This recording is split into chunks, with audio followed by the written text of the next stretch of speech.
पाकिस्तान की तारीख जितनी हंगामा खेज है उतनी उसकी सियासत भी। अगर आप पाकिस्तान के प्राइम मिनिस्टर या बड़े लीडर बनना चाहते हैं तो आपको एक अजीबोगरीब इम्तिहान से गुजरना पड़ता है, और वो इम्तिहान है जेल की सलाखें। पाकिस्तान की 76 साल से ज्यादा की तारीख में तकरीबन हर बड़े लीडर ने जेल का मुंह देखा है। नवाज शरीफ और मरियम को वतन पहुंचते ही जेल मुंतकिल करने का फैसला। तो आपको बता रहे हैं इमरान खान को गिरफ्तार कर लिया गया है। पीपल्स पार्टी आसिफ अली जरदारी के भी वारंट गिरफ्तारी जारी किए गए हैं। मेगा मनी लॉन्ड्रिंग, किसी पर गद्दारी का इल्जाम लगा, किसी पर करप्शन का और किसी को सियासी इंतकाम का निशाना बनाया गया। लेकिन सवाल यह कि किस लीडर ने सबसे ज्यादा वक्त जेल में गुजारा और उनको सजा क्यों मिली। आज की इस डॉक्यूमेंट्री में हम पाकिस्तान की सियासत के अंधेरे रुख को समझते हैं।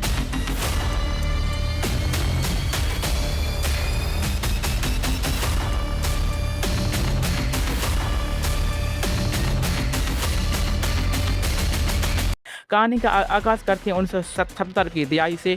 पाकिस्तान के सबसे मकबूल और पहले अवामी डिक्टेटर नुमा माहौल को तोड़ने वाले लीडर जुल्फ़िकार अली भुट्टो से।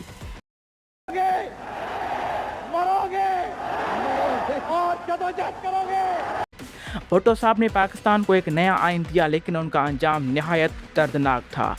जिस मुल्क ने 25 वर्ष की कोशिश के बावजूद आइन नहीं बना सके, मैंने तब आपको कहा कि मैं अपना आइन दूंगा। 1977 में जनरल ज़िया-उल हक ने उनकी हुकूमत का तख्ता उलट दिया। भुट्टो की हुकूमत खत्म हो चुकी है और भुट्टो साहब पर एक सियासी मुखालिफ के कत्ल का इल्ज़ाम लगाया गया। उन्होंने तकरीबन 2 साल जेल में गुजारे और इसी दौरान उन पर मुकदमा चला, जिसे तारीख में जुडिशल मर्डर या अदालती कत्ल भी कहा जाता है। और आखिरकार 14 अप्रैल 1979 को उनको रावलपिंडी की जेल में फांसी दे दी गई। ये पाकिस्तान की सियासत में पहली बड़ी कुर्बानी थी जिसने पूरी कौम को हिलाकर रख दिया। Surrender part of my country. You can take your security council. Here you are. I am going. Bhutto के बाद उनके दामाद और बेनजीर भुट्टो के शोहर आसिफ अली जरदारी का नंबर आता है। तब कहा था हामिद मीर के शो पे कि जेल तो 2 साल बाद पूछती है कि तुम आए कहाँ हो। अगर पाकिस्तान में किसी लीडर ने सबसे ज्यादा वक्त जेल में गुजारा है तो वो आसिफ अली जरदारी है। मैं जो अभी दोस्तों को पंडाल में कह रहा था कि 14 साल 14.5 साल मैंने जेल काटी है, तो आपके जोर पे काटी है, अपने जोर पे नहीं काटी। आसिफ अली जरदारी ने मुख्तलिफ दौर में तकरीबन 11 साल से ज्यादा का वक्त जेल में गुजारा। इबादतें करें, हम इबादत करते थे, जेलों में होती ही इबादत है। करप्शन, भत्ताखोरी और यहाँ तक के कत्ल के इल्जाम भी लगाए गए। उन्होंने 1990 से 1993 और फिर 1996 से 2004 तक का एक लंबा अरसा जेल में गुजारा। लेकिन हैरान करने वाली बात यह है कि उन पर लगाए गए अक्सर इल्जाम कभी अदालत में साबित ना हो सके और वो बाद में पाकिस्तान के प्रेसिडेंट भी बने। अब बात करते हैं पाकिस्तान के 3 बार प्राइम मिनिस्टर रहने वाले नवाज शरीफ की। उनकी सियासी ज़िंदगी में कभी इक़्तिदार आया तो कभी जेल। 1989 में जब जनरल परवेज़ मुशर्रफ ने उनकी हुकूमत ख़त्म की तो नवाज शरीफ को गिरफ्तार कर लिया गया। उन्होंने तकरीबन 1 साल से 2 साल कैद काटी, जिसके बाद उन्हें सऊदी अरब चला वतन कर दिया गया। बाद में 2018 में पनामा पेपर्स केस के बाद उन्हें दोबारा सज़ा सुनाई गई और उन्होंने अपनी बेटी मरियम नवाज के साथ तकरीबन 1 साल अडयाला जेल में गुजारा। आपको बड़ी खबर दे रहे हैं, साबिक वजीर आजम मोहम्मद नवाज शरीफ और उनकी साहबजादी को गिरफ्तार कर लिया गया। जब तक उनको इलाज के लिए लंदन जाने की इजाज़त नहीं मिली।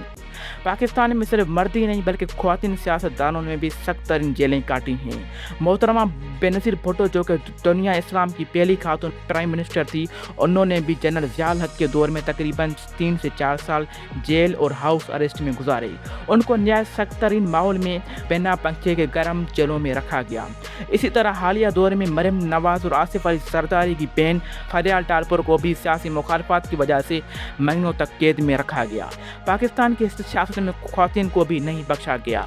जरदारी साहब 12 साल नैब लॉ के तहत उनको जेल काटनी पड़ी। मोहतरमा फरियाल तालपुर साहबा को ईद की रात को हॉस्पिटल से घसीटते हुए खातून को लेकर गए मुजना।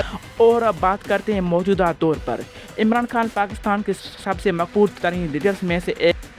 आप सबने तैयार रहना है। मैं आपको कॉल दूंगा इस्लामाबाद की, वो कॉल होगी इस मुल्क को इन चोरों से आजाद करने के लिए। पाकिस्तान एक और पाकिस्तान के साबिक प्राइम मिनिस्टर भी हैं। और आखिरकार इमरान खान को भी अगस्त 2023 में गिरफ्तार कर लिया गया और उनको अडियाला जेल रावलपिंडी में रखा गया, जहां उनका नाम बना कैदी नंबर 804। इमरान खान पर तोशा खाना केस, साइफर केस और गैर सरकारी निकाह जैसे तकरीबन 150 से ज़्यादा केसेस बन गई। उनको मुख्तलिफ केसेस में लंबी सज़ाएँ सुना दी गई, अगरचे उनकी अक्सर सज़ाएँ अपर कोर्ट्स ने ख़त्म या मुअत्तल कर दी हैं, लेकिन नए नए केसेस की वजह से वो तब से अब तक जेल में ही हैं। उनकी पार्टी के मुताबिक ये उनको सियासत से बाहर रखने के लिए किया जा रहा है।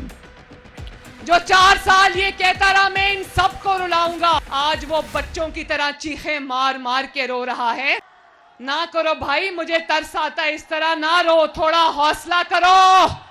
जुल्फ़िकार अली भुट्टो से लेकर इमरान खान तक पाकिस्तान की रियासत का रास्ता हमेशा जेल के दरवाजे से गुजरता है, लेकिन जेल की सलाखियों और अकाउंटेबिलिटी का निज़ाम वही का वही रहता है। जब तक पाकिस्तान में सियासी मुखालफों को दुश्मन समझकर जेलों में डाला जाता रहेगा, मुल्क में इस्तकामत आना नामुमकिन है। सवाल यह है कि क्या पाकिस्तान कभी इस पुराने सिलसिले से बाहर निकल पाएगा या आने वाला नया सियासतदान कल का कैदी बनेगा? आप इस बारे में क्या राय रखते हैं? कमेंट सेक्शन में ज़रूर बताइएगा। शुक्रिया।